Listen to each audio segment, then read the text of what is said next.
Snake.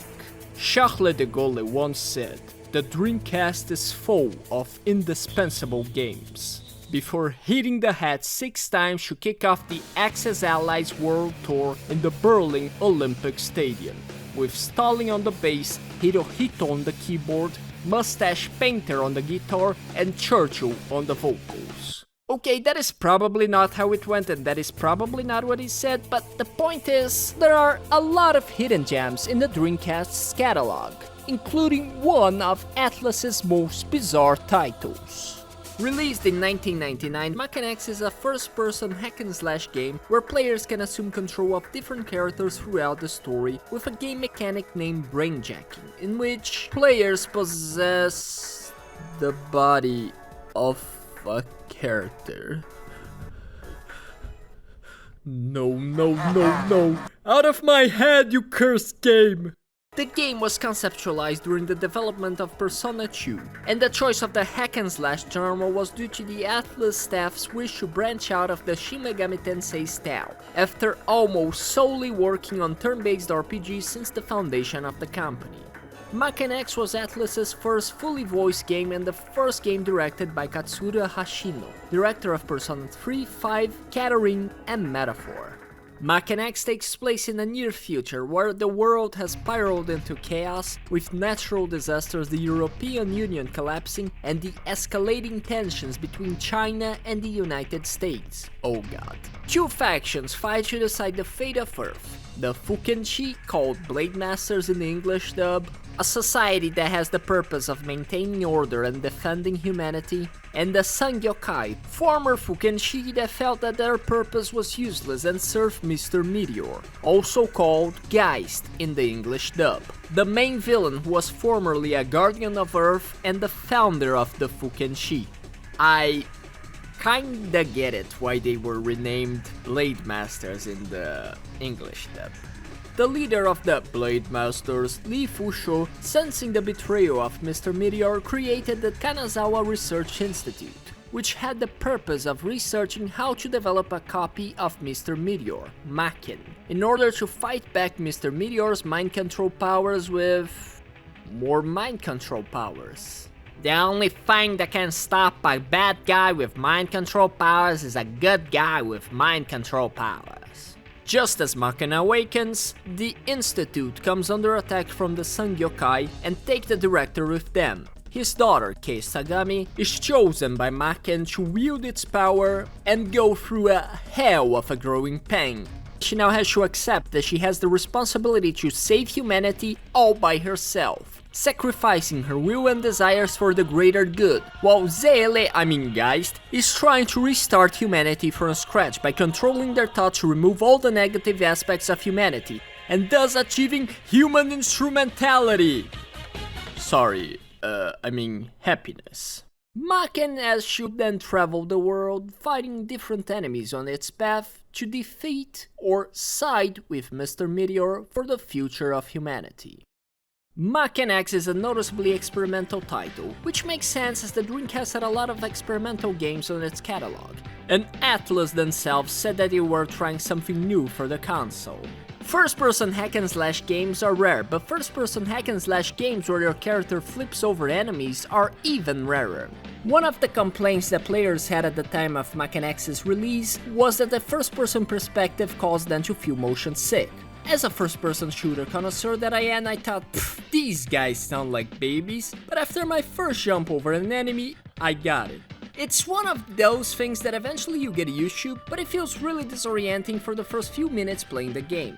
For the most part, besides the flips, you will be fine, until the Forbidden City level, where the background keeps moving as well, and look, I'm the type of guy who's nearly immune to motion sickness, but this level got me really close to feeling it.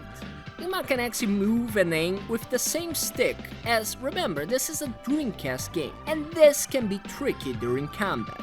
To mitigate this, the game has a lock-on function, allowing you to keep track of any enemy that remains close by. However, this is not without its flaws, as sometimes the game just randomly decides to not follow an enemy after a jump, and double tapping the lock-on button by accident can be really annoying while fighting multiple enemies.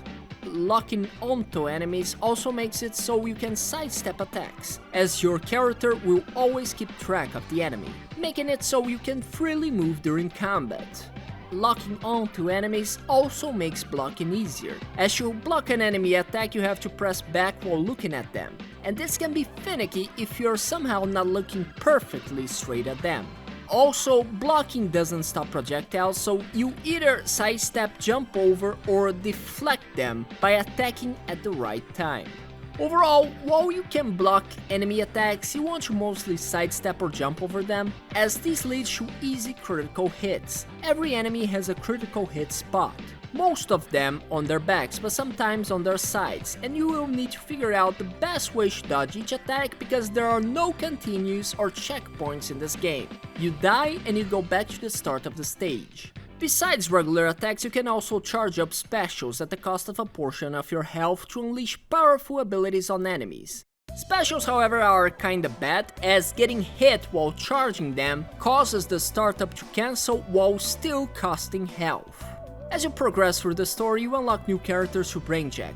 Brainjacking is the game's main gimmick. You can do it by locking onto a defeated boss or allies that offer their powers and then pressing the attack button. An animation will play out and you will take control over that character. Each character has different attack animations and specials. Some have more range, attack faster, do more damage than others, or have better specials to deal with certain enemies. To brainjack stronger characters, you will need higher Psy level, the bar that appears on the top right of the screen.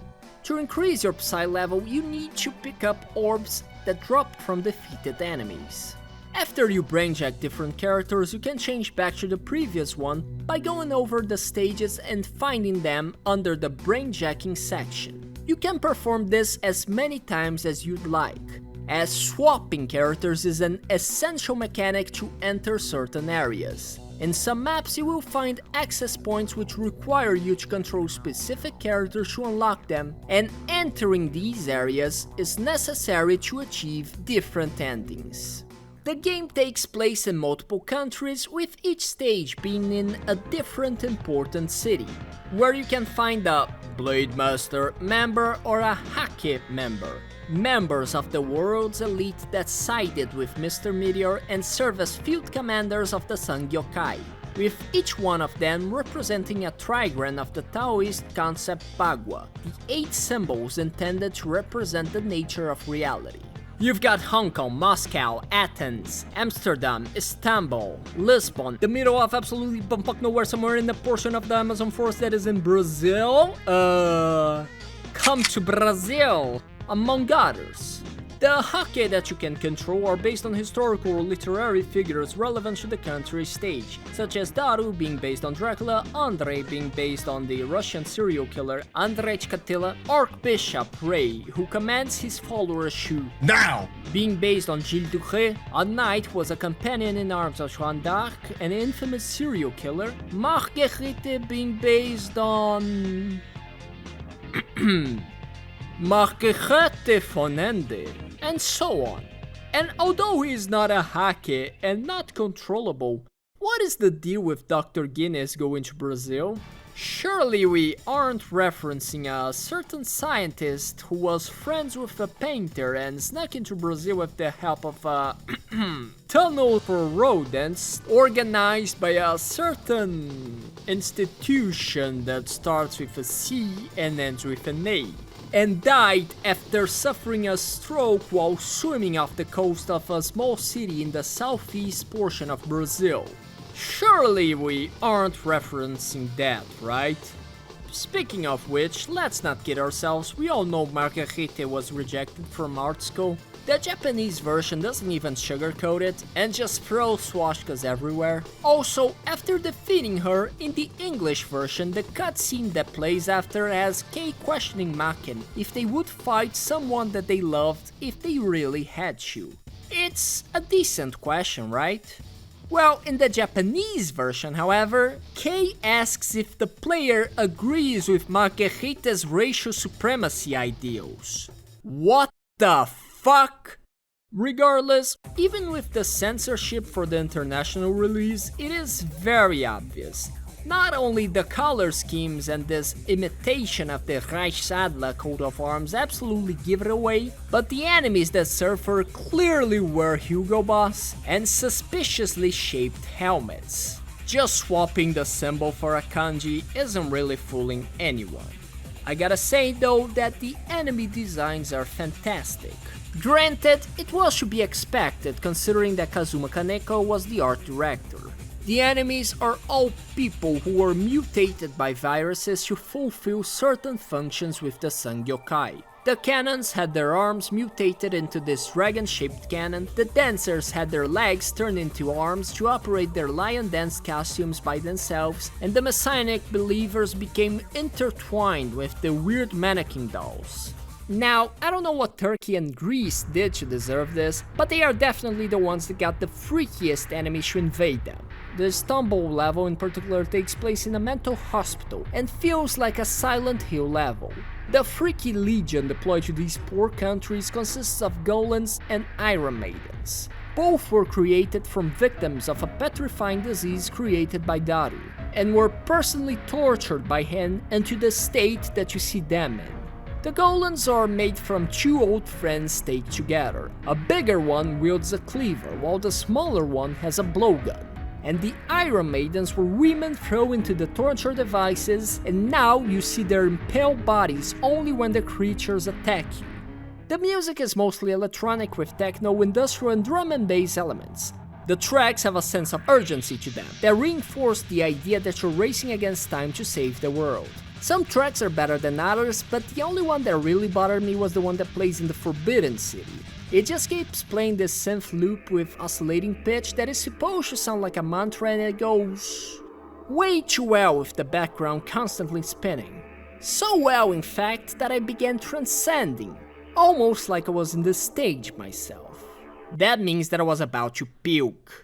In 2001, Atlus released Maken Shao Demon Sword for PlayStation 2, a remake of Maken X. The remake was supposed to improve some gameplay elements, including an answer to the complaints that the first-person view was causing motion sickness by changing the perspective to third person. But Maken Shao is a downgrade in every way. You can't jump over enemies anymore, you just can't. I suspect that this is because they couldn't figure out how to make good-looking animations of characters flipping over the enemies, but come on, everyone is short-walking in this game, there's no way they couldn't figure something out. And removing the option to jump over enemies also means that they don't have critical spots anymore, so combat lasts a lot longer. In cases where the best option that you had to fight certain enemies was to jump over certain attacks and hit their critical spots, now you're forced to block or sidestep their attacks. In a lot of cases, the combat just gets reduced to attacking, blocking, rinse and repeat. Defeating enemies now instantly collects the orbs. That's good, right? No, because now instead of a Psy level, you have a Psy point system. And every time that you want to brainjack a character, you have to spend points. And I mean every single time. Remember when I said this? Swapping characters is an essential mechanic to enter certain areas. Yeah, if you do that in this version, you will be running out of points quickly, and get ready to go back a few stages just to grind enemies, so you can swap characters.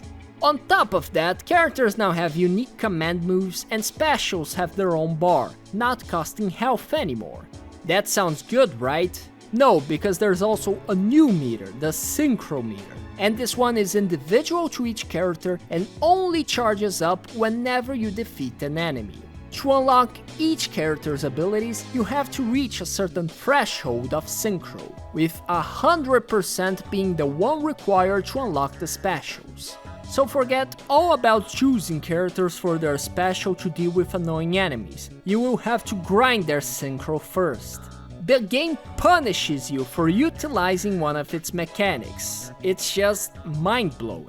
For every positive change, there's an overwhelmingly negative consequence that comes with it. It's like Monkey's Paw Wish the game. Just stick to the Dreamcast version, you will have a much better time. While Maken X can be really fun, it is a fairly odd game. The first-person perspective in a hack-and-slash game, the body possession mechanic, its world building, and its controls can really be off-putting for players who might wish to give the game a try. It's not a game that is appealing for a general gaming public, and it's not something that Shin Megami Tensei fans might expect when judging the game by its art style.